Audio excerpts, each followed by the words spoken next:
Anna didn't sleep that night. She sat curled on the couch, staring at her phone screen, reading the message again and again, "I'm home."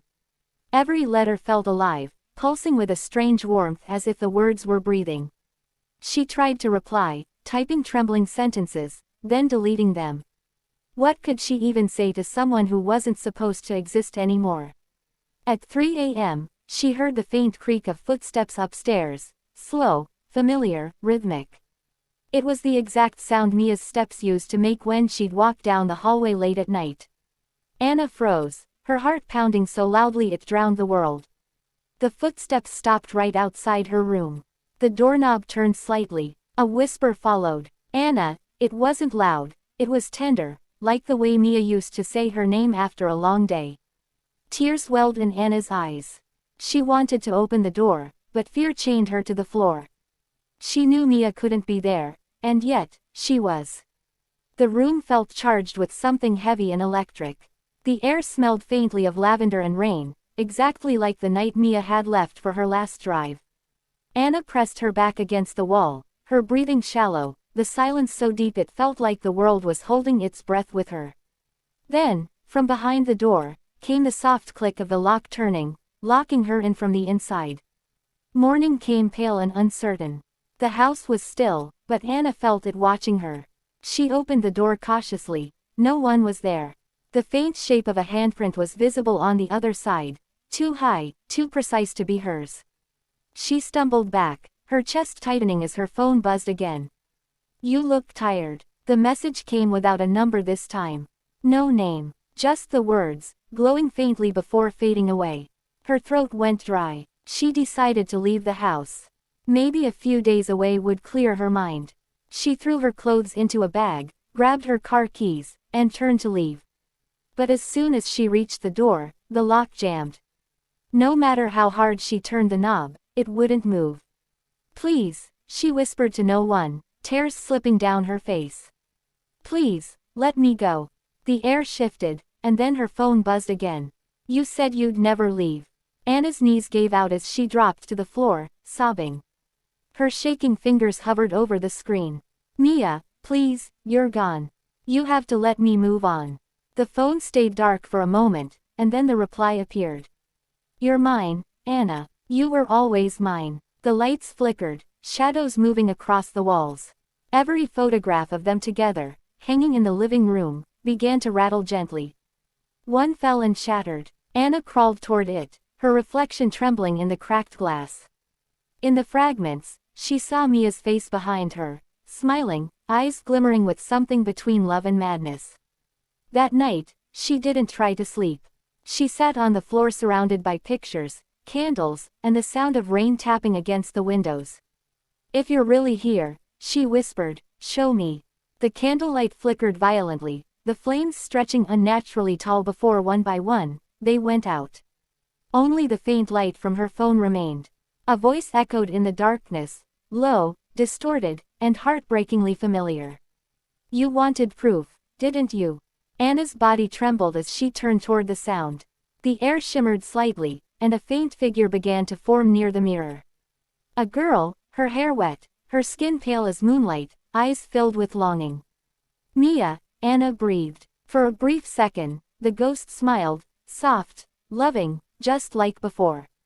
Then her expression darkened. "You forgot me." Anna shook her head, tears streaming down her face. "I never could." "Then don't try," Mia whispered. "Stay." The reflection reached out, pressing her translucent hand against the glass. Anna hesitated, then lifted her own trembling hand, placing it against Mia's. The mirror's surface rippled like water. A shock of cold ran through her body, freezing her breath.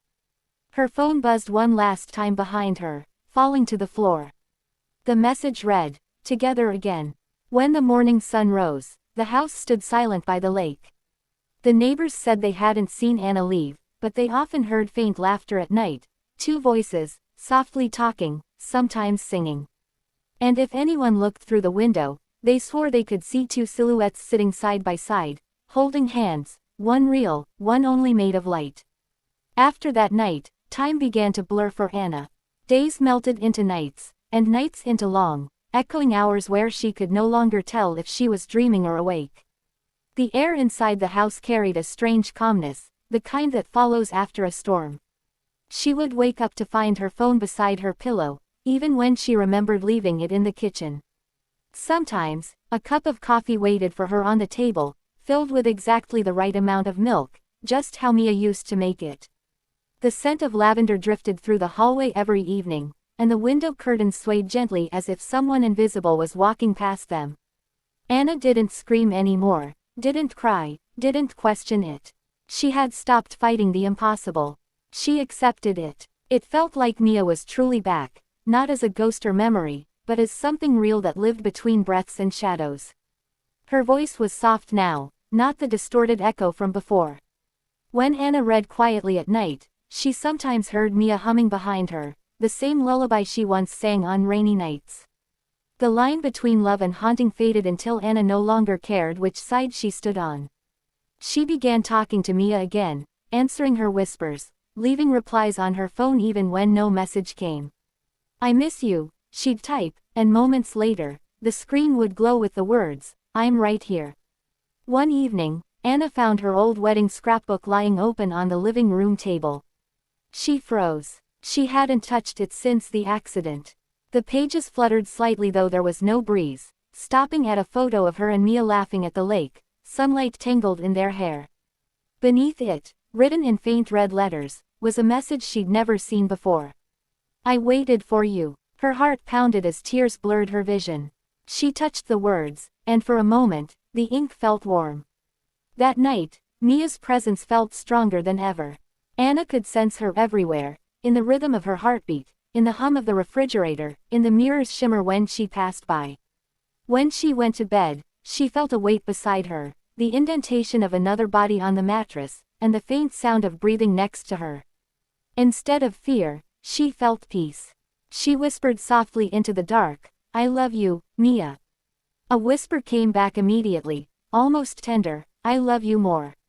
The house that once felt haunted now felt like home again, though it no longer belonged entirely to the living.